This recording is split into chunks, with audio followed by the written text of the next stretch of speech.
I got my cat on my lap here. I don't think you can see her, but she's there, little Sadie, and I'm ready to go. Before we get to the movie, I want to talk about this man. Some know him as Gus Fring, some know him as Buggin' Out, and some know him as Giancarlo Esposito. Yes. Which is also incorrect.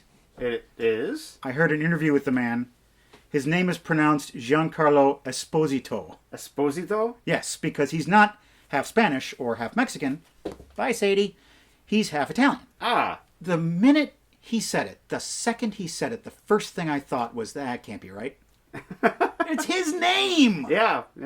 Willem Dafoe, his actual name is Willem Dafoe, but he actually has gone away from saying it that way. It's one of those things that if you say it right, it sounds like you're saying it wrong. It's a waiting for Godot situation. It's the diary of Ana Franca. So I will make an effort to call him Esposito from now on, but I can't promise it's going to take. Esposito. It sounds like a vocal warm-up. Esposito. I've got a bunch of movies that I've never seen before. You don't know what they are. Every episode, I'm going to spring one on you.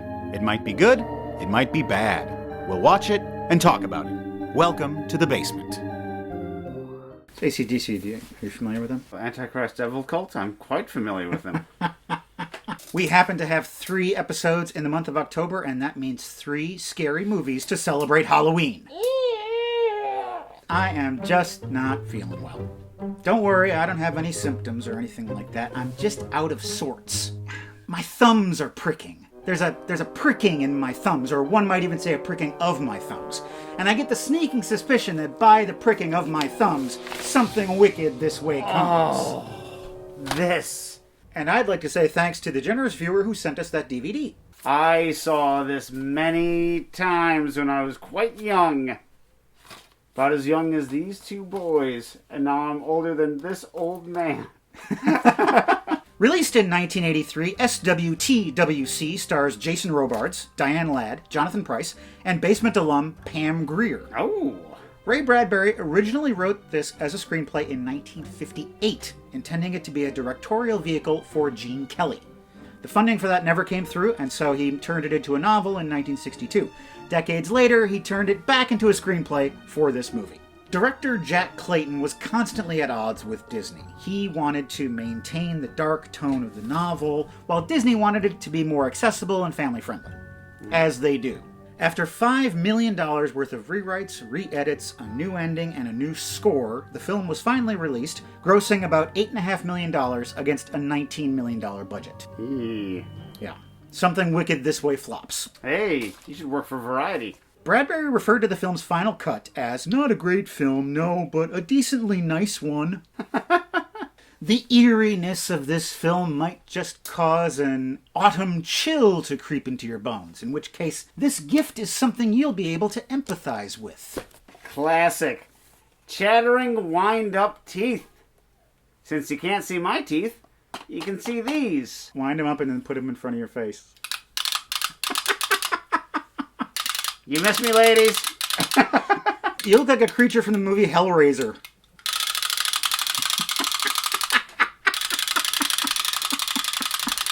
So let those blustery fall winds blow you on over to the old leather couch, where we are going to get a little creeped out by something wicked this way comes. Wicked.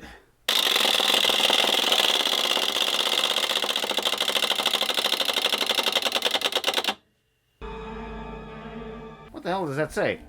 Roy Bradbury. We've been ripped off. Guys, move the camera. Guys, there's a train coming. Move the camera! What price, Jonathan? It's Diane, lads. Book of Nano. Oh, I am set. You have to stop doing meth before the show. Fall has come to Greentown, Illinois, and an old lightning rod salesman is also coming to town. This whole thing takes place way back when, you know, when kids wore those caps and nobody seemed to have cars.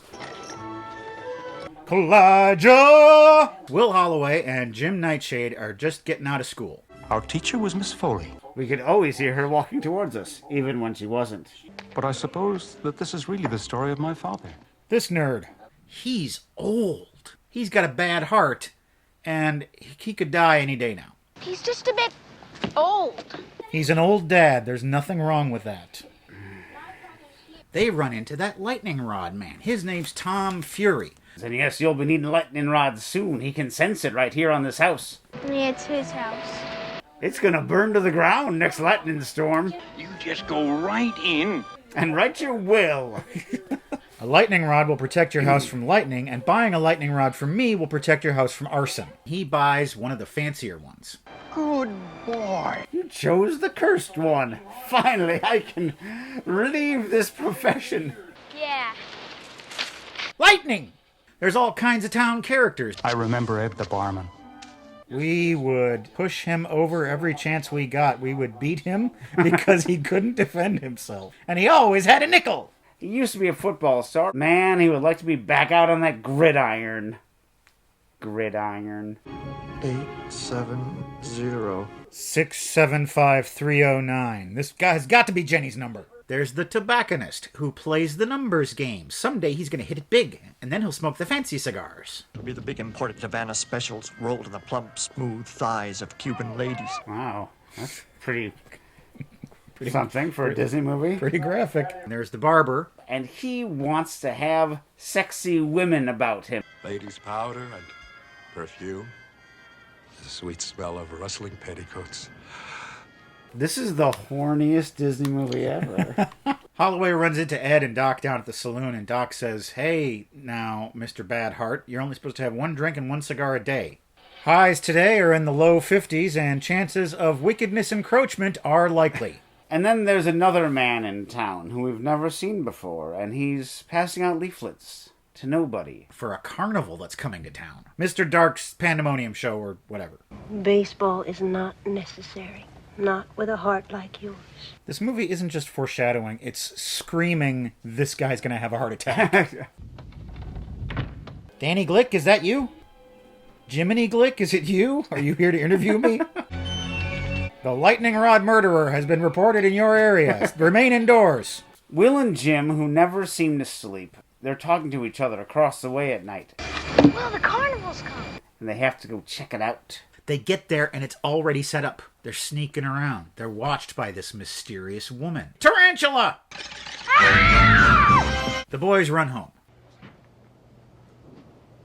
I have been waiting up all night. Where have you been? The next day, the carnival's in full swing. I wonder if it's the type of carnival that features armless and legless war veterans, because that's the type of carnival that Jason Robards is familiar with. Deep cut! Ed plays the strong man, hit the thing and ding the ding game. He gets a pass to the Hall of Mirrors. Ed goes up to the mirrors and he sees himself complete. He goes inside where the strange lights are glowing. Are you all right, Miss Foley? Here, Miss Foley. Miss Foley, if you're okay, just do this. Or this. It must have dazed me. I don't quite remember. But I have an ache where my kidneys used to be. The fortune teller is telling the barber's fortune. The tobacco man hits the number. He wins $1,000. He also wins a fancy cigar, just like he wished for yesterday. Jim finds a convenient hole in a tent, and he gets an eyeful. He also sees that the barber's in there getting his rocks off in a nude way. That guy has really good luck and nothing bad could come out of this at all. Sorry, boys. Too young. Who runs Bartertown? Master Blaster runs Bartertown. Lift embargo. Why did the bumps on those ladies' front parts make my pants tight? The boys sneak into the merry-go-round. Mr. Dark shows up. Hello, boys. Why don't you come back later? For free rides. Come on and take a free ride. Free ride! They come back. They sneak into the tent with the merry-go-round. You Goonie guy. What's his name? Cougar. Mr. Cougar. Get on the merry-go-round because I have a job for you. And it starts going backwards. Cougar gets younger and younger and younger. And soon, he's a little boy. It's late. Problem child. Now we have someone else to play with. You're no longer my best friend, Will. Bye! They walk by Miss Foley's house. My nephew Robert just arrived, and I've baked a whole batch of cookies. They're shortbread cookies, though, so you won't want any. No one ever does. I'd like you to meet my young nephew Robert. Will is shook, but Jim plays it cool. Young Mr. Cougar follows them. Oh, please speak with a man's voice. Please speak with a man's voice. smashes one of the windows and blames it on the boys. Something wicked that way goes. Jim goes home and finds her mom with someone who's not her father. Oh, honey, supper's over. It's late. It's dancing time. Mom, what's Bruce Dern like? Back at home, his dad talks to him about something that happened when Will was a boy. Do you remember going to the Indigo River? Do you remember nearly drowning there? Do you remember how I couldn't help you because my dad never taught me how to swim? Jim's dad, Mr. Nightshade, he saved you. And I've always felt bad about that, and I've always hated Mr. Nightshade for that. Back at Miss Foley's place, she's looking into the mirror. Her face transforms into a beautiful young woman. She sees herself only for a moment before she's struck blind. It turns out that the blessings are a curse! Jim, don't wake up my parents! Will and Jim are sneaking around again, and they see that Tom Fury's hooked up to an electric chair. And Mr. Dark wants to know when the lightning storm is coming. Tom Fury says, "Ah, the lightning! Oh, whoa, the lightning!" Hammer time! Find those boys. And bring them back to me. Will goes over to Jim's. Boy, a crazy night, huh? Suddenly, the ceiling starts cracking apart.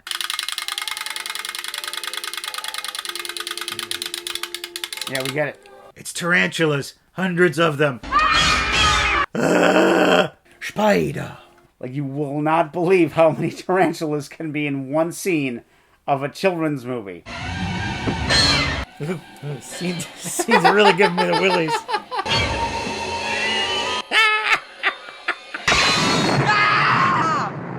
They wake up.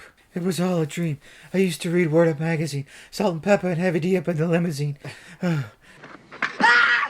Legos. The next day, the carnival has a parade. This isn't a parade, it's a search party, and they're looking for them. They're underneath the sidewalks trying to figure out what's going on. I guess he's supposed to be the grand marshal of the parade, but I see him more as a marshal. Stop running! I'm a stranger in this town. Perhaps you could help me. My name is Dark. My name is quite dark. I'm Mr. Bowel Cancer. I'm looking for these two boys. Here they are, creepily tattooed on my hands. Could you put in some effects to make my hands have the faces? Done. Got it. Do you know them? I know him well. His name's, Yes? Milton Blomquist. And, that. Shadrach Piccolini. A few bleeding hands later, Mr. Dark leaves. I need to go. My stigmata is acting up.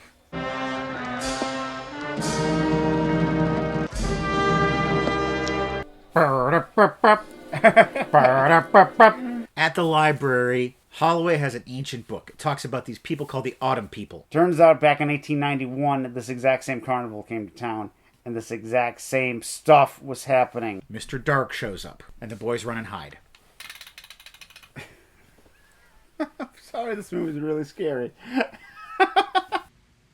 Tell me what to do, books. You've never failed me before. Yes, that's right. We are the Autumn People, and we feed on nightmares. Your books can attack me, old man. Well, your hardcover books can. If you have an OED, I'm toast. I can make you young again. How young you want to be? You want to be 30? That's a good age to be at. Nope. 33? And every time he says a year, he tears a page out of the book. Dad, no! Don't listen! He sneaks through the library. He's stalking, trying to find the boys. Dark and Nightshade's Pandemonium Carnival. It's a little on the nose. And yoink! And I found you, boys. Ha-ha! Come with me! And give him a Swift kick in the balls. I'm going to give you a taste of death. Slower! Slower! What times we're going to have, Jim? New York Times, LA Times. We really travel all over the country. Holloway wakes up. He's got to save his son. He goes into that hall of mirrors. He doesn't have to be cursed because he has the curse of regret. You're nothing. Your life is over. Why don't you just die? I love you. I don't care about the swimming thing. Just get over it. And it gives Holloway all the strength he needs. Tom Fury shows up with a whole lightning rod of fury, stabs her in the belly. Now she dead. Holloway saves Jim. Lightning strikes everywhere.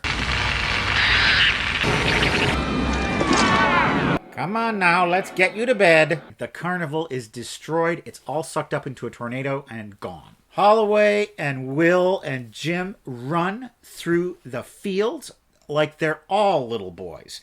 He had freed himself from the shadows. He freed himself from the shandals? Shadows. Oh, shadows. I thought he meant to say shackles, but he said shandals. Maybe everything's going to go back to the way it used to be before something wicked this way came.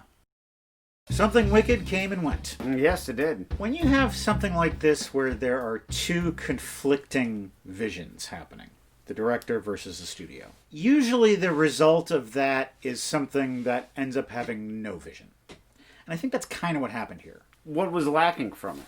Energy. Energy? Big time. A real sense of momentum in the story. I don't think I agree with that. Okay. I am kind of amazed that they pulled it off so well despite the tensions between the director and the studio. I am just smitten because I liked this movie when I was a kid. I just really like how creepy this movie is. I think that there were a lot of aesthetic choices that happened in here that were really nicely done. Mm-hmm. But the story just felt so limp to me. I would have liked to know more about Jim's mother and also Will's mother. Something more to give these kids a unique drive. The mood of the movie is consistent enough that I can forgive little plot holes or things that aren't explained. One thing that this movie does well, that a lot of 80s movies do well, is they put children in real danger. Mm-hmm. But they still balance that with a sense of adventure. You get that in E.T. You get that in Goonies. In this movie, it's no different. Tarantulas have always been terrifying and will always be terrifying. That scene was probably the best scene in the movie. That scene works. If you offered me $10,000 to hold a tarantula for 1 minute, I don't think I could do it. There were things in this movie that you don't see in kids' movies. Tears mixed with blood. Wonderful. And also just the fact that they kind of acknowledged adult sins, like lust and greed, and where that drives you to. CGI in this. Well, I don't think it was technically CGI, but it was special effects. Money, for the most part, wasted. The effects just aren't worth it. Yeah, I thought that the book, when he was tearing the pages out of the book, I thought that was effective. That was cool. The light shooting out of the statues. That was just weird. And it made no sense, and there was no one commented on it. When they walk into the Hall of Mirrors, there's weird flashing lights and swirling things. They don't need that. Just walking into that Hall of Mirrors is creepy enough. Because you know that they're going to go in there and something weird's going to happen. I believe that this was Jonathan Pryce's very first movie. And I have to say, well done, Mr. Pryce. He's young and hungry.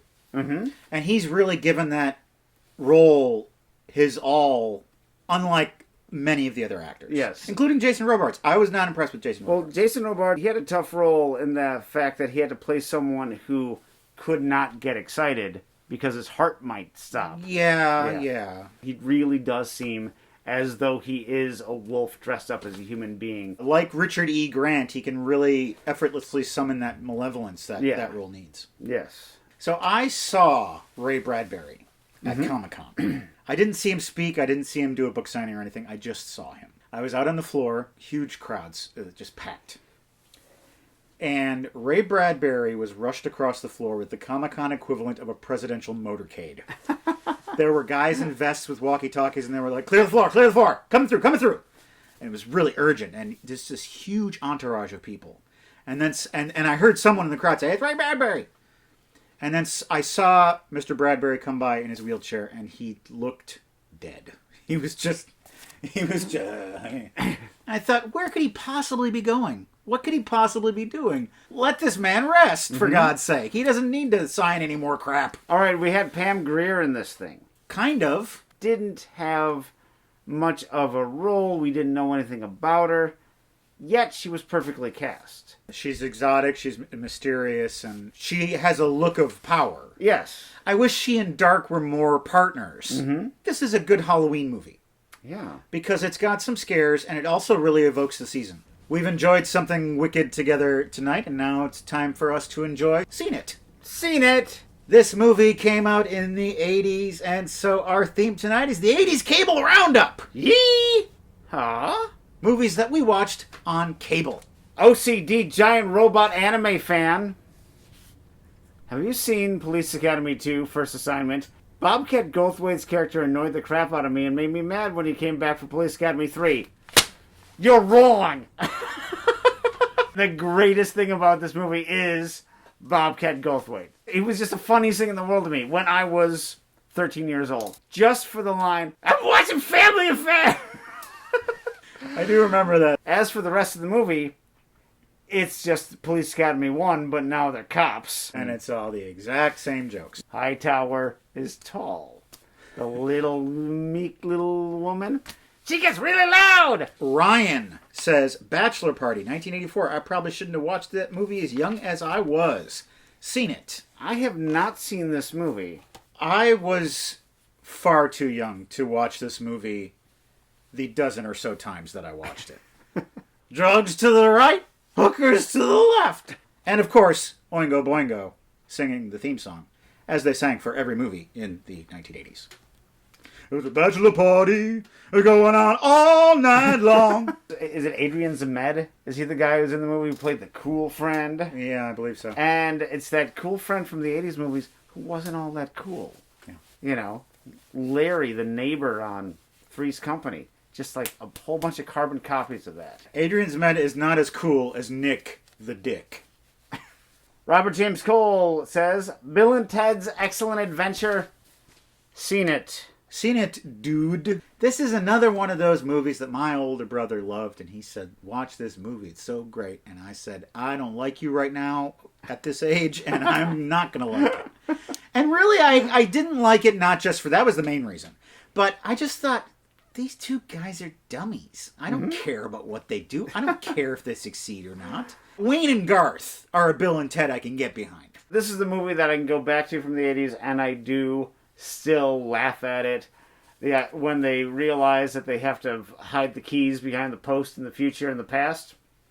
That's just a wonderful bit of, like, just the whole nonsense of time travel movies being like, we're just going to do whatever we want to do. And I do love the fact that Jane Wiedlin plays Joan of Arc. Ryan, again, says, Romancing the Stone. I have seen this movie more than the first two Indiana Jones movies. Seen it. I think I've seen it. I might not have ever seen the whole thing. Yeah? All I remember is sliding down the hill, Mm-hmm. and I remember Michael Douglas finding an old newspaper and saying, oh man, the Doobie Brothers broke up.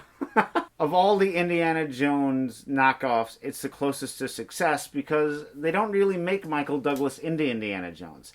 He's just a guy who's out there living this jungle life. He's not a hero. He's not a hero. And also the fact that it's told from Kathleen Turner's point of view, so that it's more of a female-driven movie than a male-driven movie. I'm romancing the stone, never leaving the poor heart alone. Well, if you're feeling bored in your day, you can come this way to something called our website, welcometothebasementshow.com. It has all of our episodes collected on it, and there are PayPal donation buttons. You can click on those to donate to help support this show. One of those donors is Lee, who not only gave us this donation, he set up a rolling monthly donation. Hey! I remember 2011 seeing the Welcome to the Basement trailer on the Blame Society channel, and I've watched every moment since. Thanks for all the years of entertainment, and hopefully many more. And he continues his 9-year-long quest for us to watch Flight of Dragons on this show. Lee, we've been hearing you all these years, and we've been listening. Unfortunately, that's all I can say at this time. To find out who the rest of our donors are and to see the exciting contents of our mail crate, you can watch Unboxing, which comes out this coming Friday. Look at all those packages we're going to open. We're so glad you came by and watched this movie with us, and now we would thank you to watch this. There was a man standing drinking liquor out of a stone bottle on the other side of the river, and he dove in after you. That liquored up man was Tom Fury, lightning rod salesman. He's been around town lately. My name is Doc.